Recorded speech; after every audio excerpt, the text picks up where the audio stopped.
রমাদান মাসে একটা রাত আছে লাইলাতুল কদর। লাইলাতুল কদর 27শে রমজানেই হবে জরুরি না, শেষ দশকের বিজোড় রাতগুলোর যে কোনো রাতে লাইলাতুল কদর হতে পারে। হতে পারে 21-এর রাত, হতে পারে 23 বা 25 বা 27 বা 29। ইন্না আনজালনাহু ফি লাইলাতুল কদর, আল্লাহ পাক বলছেন নিঃসন্দেহে আমি কোরআনকে নাজিল করেছি লাইলাতুল কদরে। ওয়ামা আদরাকা মা লাইলাতুল কদর, হে নবী আপনি কি জানেন লাইলাতুল কদর কি জিনিস? লাইলাতুল কদরি খায়রুম মিন আলফি শাহর, এই রাতটা হচ্ছে 1000 মাসের চাইতে উত্তম। কোরআন নাজিল করার কারণে লাইলাতুল কদর 1000 মাসের চেয়ে উত্তম। এই লাইলাতুল কদরে আপনি ইবাদত করলে 1000 মাস ইবাদতের নেকি পাবেন ইনশাআল্লাহ। সুবহানাল্লাহ। তানাজ্জালুল মালায়েকাতু ওয়ার রূহ, এই রাতে মালায়েকা নাজিল হন, অবতীর্ণ হন বা অবতরণ করেন এই পৃথিবীতে, এবং জিবরাইল আলাইহিস সালাম এই পৃথিবীতে আসেন, নেককার বান্দাদের জন্য দোয়া করতে থাকেন। সালামুন হিয়া হাত্তা মাতলাইল ফজর, সকাল পর্যন্ত এই রাতে শান্তি বিরাজ করে। এই রাতে জিবরাইল আলাইহিস সালাম ফেরেশতাদেরকে নিয়ে আসেন, প্রত্যেকটা কাজের ফয়সালা অর্থাৎ 1 বছরের তাকদীর নতুন করে নবায়ন করা হয় লাইলাতুল কদরের রাতে। আল্লাহ পাক বলছেন এই কদরের রাতেই আমি কোরআন নাজিল করেছি। আর এই কোরআন যে মাসে নাজিল করা হয়েছে তার নাম কি? রমাদান মাস। তাহলে রমাদান মাসের সবচেয়ে গুরুত্বপূর্ণ বিষয়টা হচ্ছে আল কোরআন নাজিল হওয়া। এই তো কথা কি বুঝতে পারছেন? রমাদান মাসের সবচেয়ে গুরুত্বপূর্ণ ইভেন্টটা কি? আল কোরআন নাজিল হওয়া। যেই কোরআন নাজিল হওয়ার পরে আইয়ামে জাহেলিয়াতে আরবের যত নোংরা সংস্কৃতি ছিল সব কিছু ধুয়ে মুছে পরিষ্কার হয়ে গেছে, হয়নি? আইয়ামে জাহেলিয়াতে শিরক ছিল, আইয়ামে জাহেলিয়াতে সুদ ছিল, সুদ। আইয়ামে জাহেলিয়াতে মাদক দ্রব্যের প্রচলন ছিল, নারীর অবমাননা ছিল, মেয়েদেরকে জীবন্ত কবর দেওয়া হতো, জেনা ছিল, ব্যভিচার ছিল, ধর্ষণ ছিল, মেয়েদের অধিকার ছিল না, দাস প্রথা ছিল, জুলুম ছিল, অন্যায়, মারামারি, কাটাকাটি, রাহাজানি, যুদ্ধ বিগ্রহ, এগুলো আইয়ামে জাহিলিয়াতে পূর্ণ ছিল। এইরকম একটা জাহিলি সমাজকে মাত্র 23 বছরের ব্যবধানে আল্লাহ রাব্বুল আলামিন পরিবর্তন করে দিলেন। সুবহানাল্লাহ।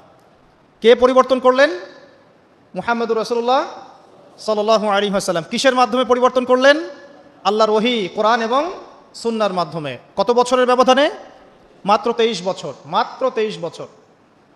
23 বছর পরের মক্কায় গিয়ে আপনি দেখবেন কোনো সুদ নাই, কোনো শিরক নাই, কোনো মাদক নাই, কোনো নারীর অবমাননা নাই, সেখানে মেয়েদেরকে আর ধর্ষণ করা হচ্ছে না, সেখানে আর মাদকদ্রব্য মানুষ খাচ্ছে না, সেখানে ভাই ভাই হয়ে গেছে সবাই, একে অপরের সাথে কোনো মারামারি কাটাকাটি ভেদাভেদ নাই, সবাই একটা উম্মাহ হয়ে গেছে।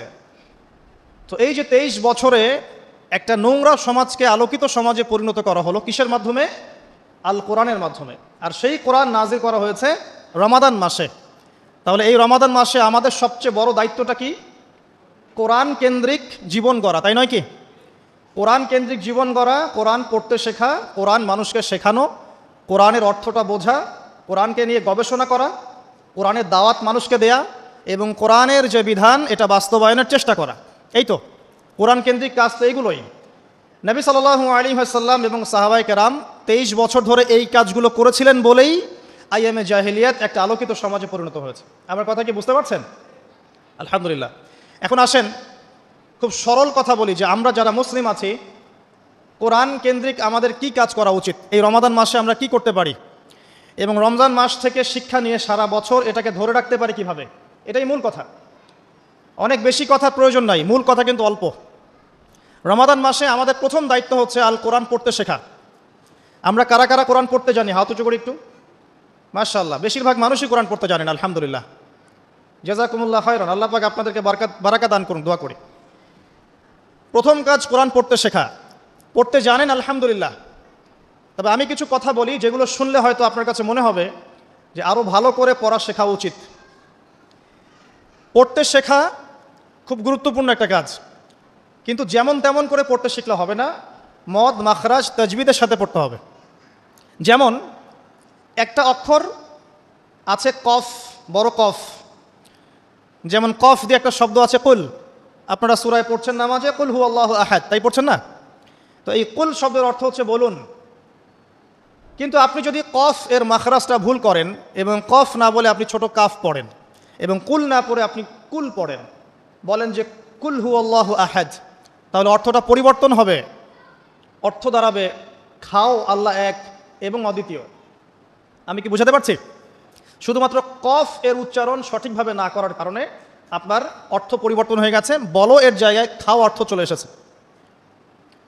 আপনি পড়ছেন আল্লাহু আকবার, আলহামদুলিল্লাহ রব্বিল আলামিন, এই তো আপনি পড়ছেন আলহামদুলিল্লাহ, শব্দটা কি আলহামদুলিল্লাহ, এই হা এর মাখরাজ কোথায়? হা এর মাখরাজ কোথায় বলেন একজন? কণ্ঠনালীর মাঝখান থেকে। এখান থেকে আপনি উচ্চারণ করছেন আলহামদুলিল্লাহ রব্বিল আলামিন, অর্থ দাঁড়াচ্ছে সমস্ত প্রশংসা জগৎসমূহের রব আল্লাহর জন্যে, ঠিক আছে? কিন্তু আপনি এই হায়ে হুত্তির জায়গায় যদি হায়ে হাওয়াস পড়েন, যার মাখরাজ অন্য জায়গা থেকে, আপনি পড়ছেন ফর এক্সাম্পল আলহামদুলিল্লাহ রব্বিল আলামিন, যেমনটা অনেকেই পড়ে থাকে। কেমন আছেন? আলহামদুলিল্লাহ ভালো আছে, তাই না? কেমন আছেন? আলহামদুলিল্লাহ ভালো আছে। তো আলহামদুলিল্লাহ না বলে সে বলেছে আলহামদুলিল্লাহ, ওই যে হায়ের উচ্চারণ পরিবর্তন হয়ে গেছে, এই কারণে অর্থ পরিবর্তন হয়ে দাঁড়াবে যে সমস্ত নিন্দা আল্লাহর জন্যে, যিনি জগৎসমূহের রব। আমার কথা কি বুঝতে পারছেন? শুধু হা এর মাখরাজ ভুল হওয়ার কারণে এই সমস্যা হলো। তাই যারা পড়তে শিখেছি আরও ভালো করে পড়তে শিখি, মদের সাথে, মাখরাজের সাথে, তাজবিদের সাথে সমস্ত নিয়মকানুনগুলো আবার চর্চা করি, যাতে আপনার তিলাওয়াতটা 100% বিশুদ্ধ হয়। আল্লাহ পাক তৌফিক দান করুন। ফর এক্সাম্পল একটা উদাহরণ দিচ্ছি, আলিফ লাম মিম, সূরা বাকারার প্রথমে আছে না আলিফ লাম মিম? এই আলিফ লাম মিমের অর্থ আছে, কিন্তু আল্লাহ ছাড়া এই অর্থ কেউ জানেন না। এর অর্থ আমরা করতে পারবো না, কিন্তু অর্থ আছে। যালিকাল কিতাব লা রাইবা ফিহ, এটা এমন একটা কিতাব যে কিতাবের মধ্যে কোনো সন্দেহ নাই, কোনো সন্দেহ নাই। এই যে নাই এর অর্থটা হচ্ছে লা মানে নাই, লা রাইবা কোনো সন্দেহ নাই, রাইব মানে সন্দেহ, লা মানে না, লা রাইবা কোনো সন্দেহ নাই, ফিহি এর মধ্যে মানে এই কিতাবের মধ্যে। এখানে লায়ের উপর কি মদ আছে? লায়ের উপরে কি মদ আছে না? লাকে টানতে হবে না? কি বলেন? লাকে টানতে হবে না? লাকে টানতে হবে, লা রাইবা ফি, লাকে টানতে হবে। এই যে বলি আমরা লা ইলাহা, লাই টান নাই? লা ইলাহা, লাই টান আছে না? আছে। ইল্লাল্লাহ, কোনো ইলাহ নেই আল্লাহ ছাড়া। তো এই যে আপনি পড়ছেন লা রাইবা ফি, ঠিক আছে, কিন্তু আপনি যদি মদটাকে ভুল করেন এবং আপনি পড়েন যালিকাল কিতাব লা রাইবা ফি, লায়ে কি করেন নাই? মদ করেন নাই, লাই আপনি টানেন নাই, কিন্তু পড়েছেন যালিকাল কিতাব লা রাইবা ফি, অর্থ কি হবে? অর্থ হবে এটা এমন একটা কিতাব যে কিতাবে অবশ্যই সন্দেহ আছে। আমি মনে হয় বুঝাতে পারছি না। তখন অর্থ দাঁড়াবে এমন যে এটা এমন একটা কিতাব যেই কিতাবে অবশ্যই সন্দেহ আছে। যদি আপনি লায়ে টান না দেন তাহলে অর্থ পরিবর্তন হবে। আপনি পড়ছেন কুল ইয়া আইয়ুহাল কাফিরুন, বলুন হে কাফেররা, লা আ'বুদু, আমি ইবাদত করি না, মা তা'বুদুন, যার ইবাদত তোমরা করো বা তোমরা করছো। এখানেও লায়ের মধ্যে মদ আছে, লা আ'বুদু মা তা'বুদুন। কিন্তু আপনি যদি মদ না করেন, যদি পড়েন কুল ইয়া আইয়ুহাল কাফিরুন লা আ'বুদু মা তা'বুদুন, অর্থ কি হবে? বলুন হে কাফেররা, বলুন হে নবী হে কাফেররা, আমি অবশ্যই তার ইবাদত করি যার ইবাদত তোমরা করো। নাউযুবিল্লাহ। আমি কি বুঝাতে পারছি ভাই? অক্ষরের পরিবর্তনের কারণে, উচ্চারণের পার্থক্যের কারণে, টান কম বেশি হওয়ার কারণে কোরআনের অর্থ ঈমান থেকে কুফরির দিকে যেতে পারে। কথা কি বুঝতে পারছেন? অতএব যারা কোরআন তেলাওয়াত করা শিখেছেন আবারও শেখেন, শেখার কোনো শেষ নাই। যদি এখন আমি কোরআন তেলাওয়াত আপনাদেরকে ধরি, দেখা যাবে অনেকের তেলাওয়াত ভুল পাওয়া যাবে, পাওয়া যাবে না? অতএব এই রমাদান মাসটাকে কাজে লাগান, রমজান মাসে কোরআন তেলাওয়াত করা শেখেন। ইমাম সাহেবের কাছে শেখেন, মুয়াজ্জিন সাহেবের কাছে শেখেন, আলেমের কাছে আসেন, মাদ্রাসায় যান। যদি এগুলো সুযোগ না থাকে, অনলাইনে অনেক কোর্স করানো হচ্ছে, অনলাইনে কোর্স করেন। সবচেয়ে ভালো হয় মাদ্রাসায় গিয়ে পড়লে। যদি মাদ্রাসায় পড়তে না পারেন, অনলাইন অফলাইনে কোর্সের মাধ্যমে শেখেন। আপনাকে শিখতে হবে, যে কোনো নিয়মে হোক শিখতে হবে। নুরানি পদ্ধতি বলেন, বৈজ্ঞানিক পদ্ধতি বলেন, যে নিয়মেই বলেন, আপনাকে বিশুদ্ধ করে শিখতে হবে। এবার শিখে ফেললে আপনি কি পাবেন? খুব সংক্ষেপে বলছি। শিখে ফেললে আপনি কোরআন তেলাওয়াত করবেন নিয়মিত। আমি পরামর্শ দেই প্রত্যেক দিন 1 পারা করে পড়েন, প্রত্যেক দিন 1 পারা, তাহলে 30 দিন 30 পারা পড়া হবে। প্রত্যেক মাসে একটা করে খতম দিতে পারবেন, আপনি বছরে 12টা খতম দিতে পারবেন। যদি আপনি বিশুদ্ধ করে তেলাওয়াত করতে শেখেন, তাহলে রাসূল সাল্লাল্লাহু আলাইহি ওয়াসাল্লামের কিছু হাদিস আপনার জন্য। নবী সাল্লাল্লাহু আলাইহি ওয়াসাল্লাম বলেছেন, ইকরাউল কোরআন, তোমরা বিশুদ্ধ করে কোরআন তেলাওয়াত করো। ফাইন্নাহু ইয়াতি ইয়াউমাল কিয়ামাহ শাফিআন লি আসহাবিহি, কারণ কিয়ামতের দিন কোরআন তার পাঠকের পক্ষে সুপারিশ করবে। সুবহানাল্লাহ। তিনি বলছেন সূরা বাকারা এবং সূরা আলে ইমরান সুপারিশ করবে, ওই পাঠকের উপরে ছায়া প্রদান করবে। কিয়ামতের মাঠে কোনো ছায়া থাকবে? আল্লাহর আরশের ছায়া থাকবে, কোরআন আপনাকে ছায়া দিবে। সূরা আলে ইমরান, সূরা বাকারা আপনাকে ছায়া দিবে। বিশুদ্ধ করে তেলাওয়াত করা শিখলে আপনি রাত্রেবেলা সূরা মুলক তেলাওয়াত করবেন। কোন সূরা? সূরা মুলক। যে ব্যক্তি রাতের বেলা তেলাওয়াত করে, এই ব্যক্তি মৃত্যুবরণ করলে ইনশাআল্লাহ তাআলা তার কবরের আযাব হবে না। কবরের আযাব কি চারটাখানি কথা? সূরা মুলক তেলাওয়াত করলে এই ব্যক্তিকে সূরা মুলক কবরের আযাব থেকে বাঁচিয়ে দিবে ইনশাআল্লাহ। 30টা আয়াত মুখস্থ করে ফেলতে পারেন। কোরআন তেলাওয়াত করা শিখলে আপনি আয়াতুল কুরসি পড়তে পারবেন। কোনটা? আল্লাহু লা ইলাহা ইল্লা হুয়াল হাইয়ুল কাইয়্যুম, এখান থেকে শেষ পর্যন্ত। সূরা বাকারার আয়াত নাম্বার 255। প্রত্যেক ফরজ নামাজের পর যে ব্যক্তি বিশুদ্ধ করে আয়াতুল কুরসি তেলাওয়াত করবে, মৃত্যু ছাড়া তার জান্নাতে যাওয়ার কোনো বাধা নাই। সুবহানাল্লাহ। আর ছোট্ট সূরা আছে কিছু, সূরা ফালাক, সূরা নাস, সূরা ইখলাস। সকালে 3বার সূরা ইখলাস, 3বার ফালাক, 3বার নাস।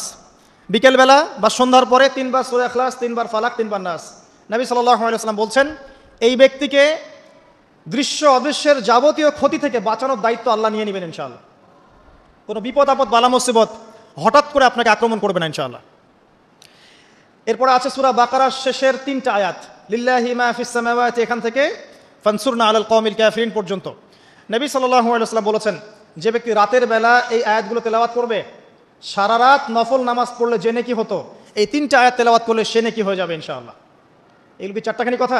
সূরা আলে ইমরানের শেষের 10টা আয়াত রাতের বেলা তিলাওয়াত করা সুন্নাহ, সারা রাত নফলের নেকি পাওয়া যায়।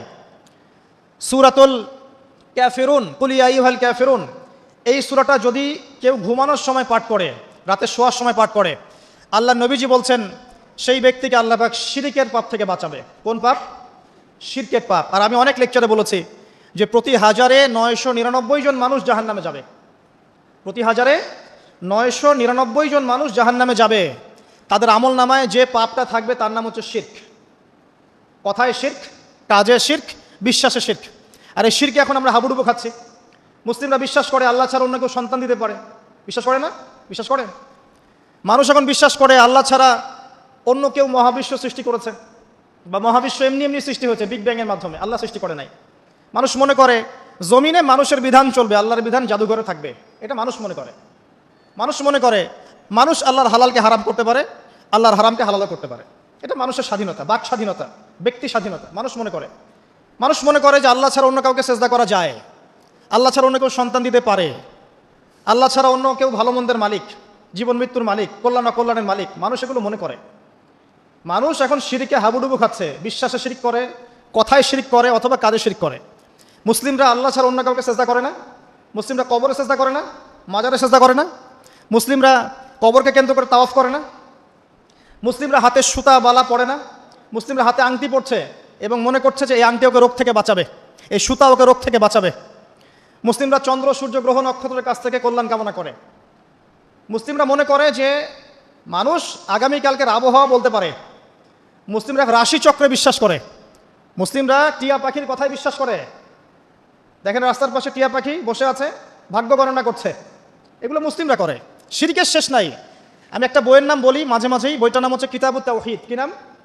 কিতাবুত তাওহীদ। এই বইটা বাসায় কিনেন, দেখবেন শিরক কত প্রকার, কি কি সব কিছু লেখা আছে এখানে, এবং কতভাবে আমরা শিরক করি এটা লেখা আছে এখানে। বাঁচবেন কিভাবে সেটাও লেখা আছে।